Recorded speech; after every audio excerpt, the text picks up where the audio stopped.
Hi buddies, అందరూ ఎలా ఉన్నారు? ఎవరైనా మన ఛానల్ని ఫస్ట్ టైం చూసినట్లయితే సబ్స్క్రైబ్ చేసుకోండి, లైక్ చేయండి, షేర్ చేయండి అండ్ సబ్స్క్రైబ్ చేసుకోండి. దీని ద్వారానే మీ సపోర్ట్ అనేది మా ఛానల్కి అందుతుంది. మా బాబుకి అయితే ఈరోజు స్కూల్లోనే ఫ్యాన్సీ డ్రెస్ కాంపిటీషన్ ఉంది. దీనికోసము ఫ్రూట్ వెజిటేబుల్ ఏదో ఒకటి అయితే సెలెక్ట్ చేసుకోమన్నారు. నేనైతే ఫ్రూట్ సెలెక్ట్ చేసుకున్నాను, వాటర్ మెలను. దీనికోసం 2 చార్ట్స్ తీసుకున్నాను.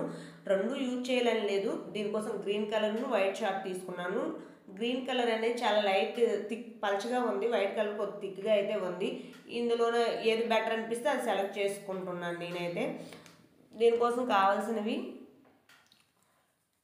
Colour pencils, water colours, scissor, అలానే రౌండ్ షేప్ కోసం అనేసి నేను ఒక ప్లేటు యూజ్ చేసుకున్నాను. అలాగే గమ్ము కూడాను, ఫెవికాలు, గమ్ము ఏదైతే మీకు అవైలబిలిటీ ఉంటుందో దాన్ని మీరు యూజ్ చేసుకోండి.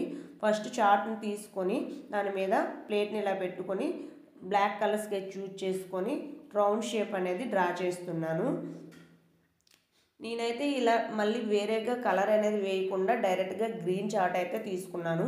మీరు కావాలంటే వైట్ చార్టు అలా రౌండ్ తీసుకొని దానికి గ్రీన్ కలర్ అయినా ఫిల్ చేసుకోవచ్చు. మీకు ఎలా నచ్చితే దాన్ని మీరు సెలెక్ట్ చేసుకోండి. సిజర్ సాయంతో నేనైతే దీన్ని రౌండ్ షేపు వచ్చేలాగైతే మొత్తం కట్ చేసుకుంటున్నాను. చాలా పల్చగా ఉంది ఈ చార్ట్ అయితే. మరి ఇది సరిగా ఉంటుందో లేదో మరి నాకు తెలీదు. ఒకవేళ ఇది సరిగా అవుట్పుట్ అనేది సరిగా రాకపోతే వైట్ చార్ట్ అయితే యూజ్ చేస్తాను. మరి ఇది చాలా పల్చగా ఉంది. ఇదిగోండి, ఇలా రౌండ్ షేప్ అయితే నేను కట్ చేసుకున్నాను. దీని మీద ఒక లైన్ అనేది ఆఫ్ సైడ్ కొద్దిగా లైన్ డ్రా చేసుకొని ఉంచేసుకున్నాను. మిగిలిన రిమైనింగ్ ప్లేస్ ఉంది కదా, దాని మీద ఈ విధంగా చిన్న చిన్న లైన్స్ అనేవి డ్రా చేసుకుంటున్నాను. వీడియోలో చూపించేటట్టుగా అలా లైన్స్ అనేవి డ్రా చేసుకుంటున్నాను. అంటే వాటర్ మెలన్ మీద లైన్స్ ఇలా ఉంటాయి కదా, వాటి కోసమని అవి రిమైనింగ్ పార్ట్ అలా తీసుకుంటున్నాను. ఇంకా ఖాళీ పార్ట్ అనేది ఉంది కదా, ఆఫ్ లైను, అదనేది వాటర్ మెలన్ కట్ చేసిన తర్వాత ఎలా ఉంటుందో లోపల దాన్ని చూపించడానికి ఆ ప్లేస్ అనేది ఖాళీ ఉంచాను. ఇలా లైన్ డ్రా చేసిన వాటిల్లోన డార్క్ గ్రీన్ కలర్ అనేది ఫిల్ చేసుకుంటున్నాను.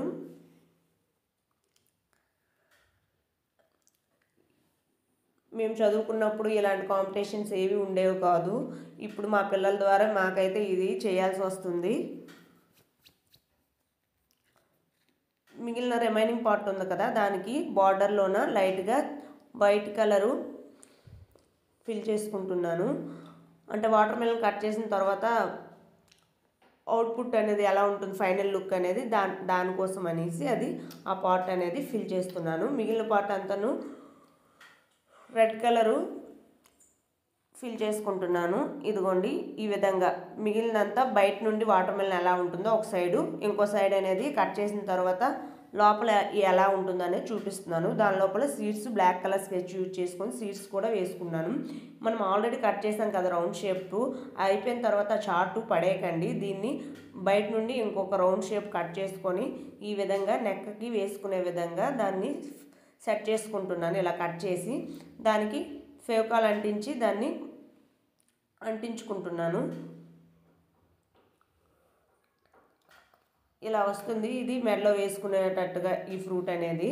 ఇంకా మిగిలిన రిమైనింగ్ పార్ట్ ఉంది కదా, దాని మీద ఈ విధంగా ట్రయాంగిల్ షేపుల్లోన ఇలా లైన్స్ డ్రా చేసుకుంటున్నాను. దీన్ని బయట నుండి ఆ షేపు కట్ చేసుకోవాలి. ఇది అనేది మనకి హెడ్ పార్ట్లోన అది కట్టే విధంగా ఆ ట్రయాంగిల్ ఉన్నాయి కదా, ఆ షేప్ అంతాను రెడ్ కలరు ఫిల్ చేసుకుంటున్నాను. అంటే వాటర్ మెలన్ పీసెస్లా అనమాట. మొత్తము రెడ్ కలర్ ఫిల్ చేసుకుంటున్నాను. కింద మ్యాట్ కలర్ సేమ్ అయిపోవడం వల్ల మీకు వేరియేషన్ తెలియట్లేదు. దానికి ఇంకా బార్డర్లోట వైట్ కలర్ ఇస్తున్నాను చిన్నగా. సీడ్స్కి బ్లాక్ కలర్ మళ్ళీ యూజ్ చేసి సీడ్స్ అనేవి వేసుకుంటున్నాను లోపల బ్లాక్ కలర్తోని. చూడండి, ఈ విధంగా వచ్చింది. ఇప్పుడు మా బాబుకి పెట్టి చూపిస్తాను. ఇదిగోండి, ఫైనల్ అవుట్పుట్ అయితే ఇలా ఉంది. దీనికి వాటర్ మెలన్కి ఐస్, నోసు, మౌత్ కూడాను వేసుకున్నాను. మెడలో వేసుకునేది రిబ్బన్ టైప్ కట్ చేశాను కదా, అది తలకు పెట్టుకున్న ప్లేస్ కూడాను మరి ప్లెయిన్గా ఉందని గ్రీన్ కలర్తో ఫిల్ చేశాను. ఫైనల్ అవుట్పుట్ అయితే ఇది. Thanks for watching.